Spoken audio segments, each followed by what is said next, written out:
Hi there, Shannon here with Genesis Balance.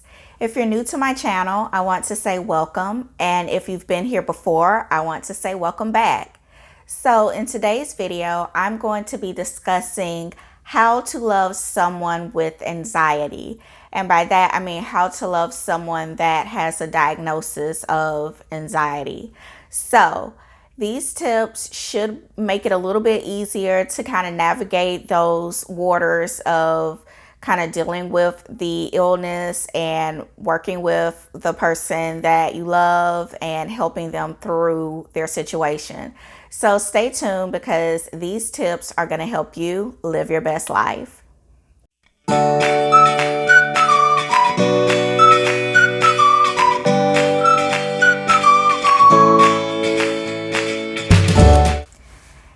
So anxiety is a very difficult thing to kind of deal with if you have a loved one that is suffering from anxiety and you've never yourself suffered from anxiety. So the first thing that I think is going to be most beneficial to you is to understand that anxiety is an illness and it is not something that they can control. So oftentimes what tends to happen with people that don't actually suffer from that illness or diagnosis, they don't fully understand the scope of the diagnosis. And so some of the things that someone with anxiety may say or do just may seem a little bit odd to you, or unnecessary, or you just don't understand where they're coming from. But the first step in really loving someone with anxiety and helping them through their situation is to understand that it is a diagnosed illness, and there's really it's not something that they're choosing to have or they're choosing to do. I'm not going to say that there's not really anything they can do about it, because that's not entirely true. There are treatments for it, but the long short of it is that anxiety is not something that they are choosing to have. So the second thing that can help you with loving someone who has anxiety is to understand that they realize some of their thoughts are irrational. Just because someone has anxiety about something, that doesn't mean that they don't empathize with you when you don't understand why they're anxious about that thing. So, for instance, if I have a phobia, for example, phobias are an example of an anxiety disorder. And if I have a phobia of spiders or something along those lines, if I have arachnophobia, I may be conscious of the fact that seeing a picture of a spider in a book or on television or online or something along those lines should not necessarily provoke me to feel anxious. I know that cognitively in my mind, I understand that this spider probably can't hurt me, especially if it's something like a picture, obviously. But I know that that's not necessarily something that can hurt me. That doesn't take away the fear that I have of seeing that spider. That doesn't change the anxiety that I'm experiencing. So just because someone has anxiety and to you it feels like what they're being anxious about is completely irrational, that doesn't change the fact that those are their feelings. That is their truth. They are still anxious. They are still afraid, even if they are able to understand that it's not necessarily a rational fear, or it's not necessarily something that the average person would need to be anxious about. They understand that. That doesn't change how they feel. So the third thing that you can do to love someone with anxiety is support them if they want to seek professional help. And this kind of goes back to understanding that it is an illness. It's not something that they can control. And yes, sometimes they may have seemingly irrational thoughts, but they understand that, and that's probably why they want to seek help. So really just understanding that, honestly, not just with anxiety, but with any mental health illness, it is just that it's an illness. And sometimes it gets to the point where one needs to seek professional help. Either, that may be going to a psychotherapist, that may be going to a psychiatrist, that may be obtaining therapy or a combination of therapy and medication, whatever the treatment or intervention plan is. Sometimes that is necessary in order for them to feel better. So if the person that you love has anxiety and they express a desire to seek professional help for it, understanding that this is a very real thing, this is a very real issue for them, supporting them in their endeavor of seeking out professional help is going to be very beneficial to that person that you love and care about.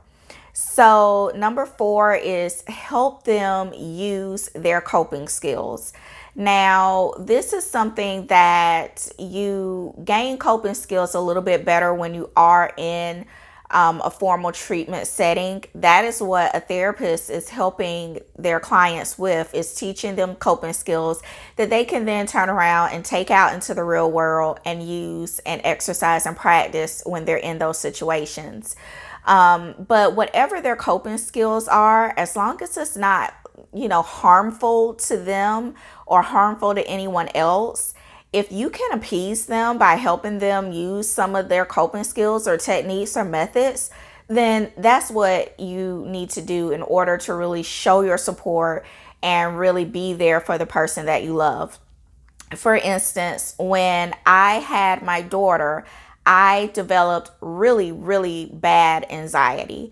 And a lot of my anxiety surrounded taking her out of the house and driving with her in the car. And I had this extreme, intense fear that something bad was going to happen if we drove her somewhere. We're going to get in a car accident. She was going to be hurt. Something bad would happen if I took my baby in the car.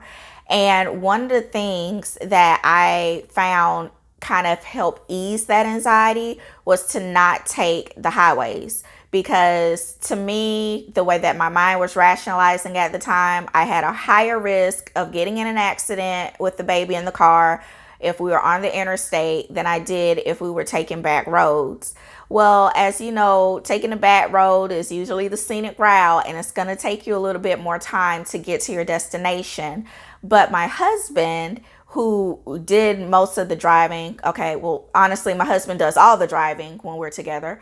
My husband, who does all the driving, he appeased me in that request and helped me utilize that coping skill by taking those back roads, taking that little bit of extra time to get to wherever we were going, because he understood that, one, I didn't want to feel that way. Two, I understood that it wasn't necessarily the most rational fear to have, but he understood that I was suffering from anxiety, and he knew that if he just took the back roads, it could help me feel a little bit safer and feel a little bit better.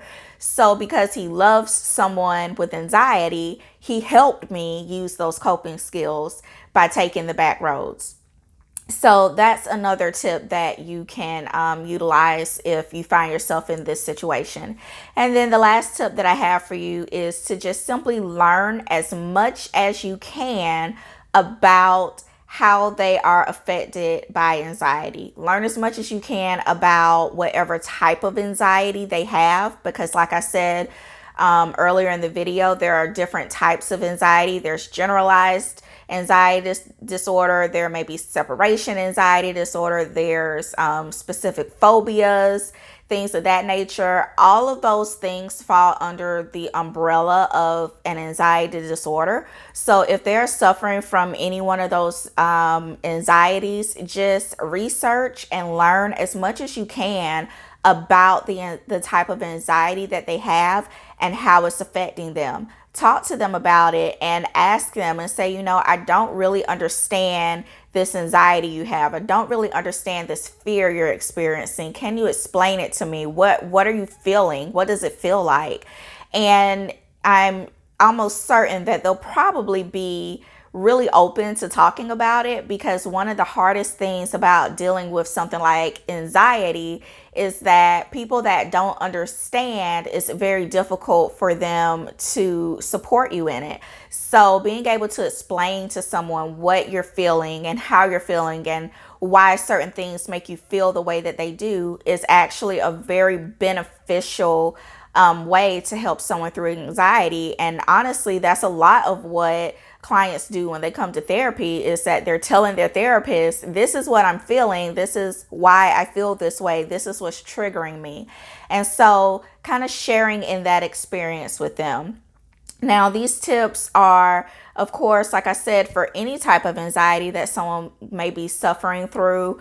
And it's not just for romantic relationships. If you have a friend that has anxiety, if you have a parent or a child or a sibling, anyone that you love that is going through anxiety, these tips will help you kind of deal with that situation and really engage them in what is going on. So that was, understand that it's an illness and not something that they can control. Understand that they realize some of their thoughts are irrational. Support them if they want to seek professional help.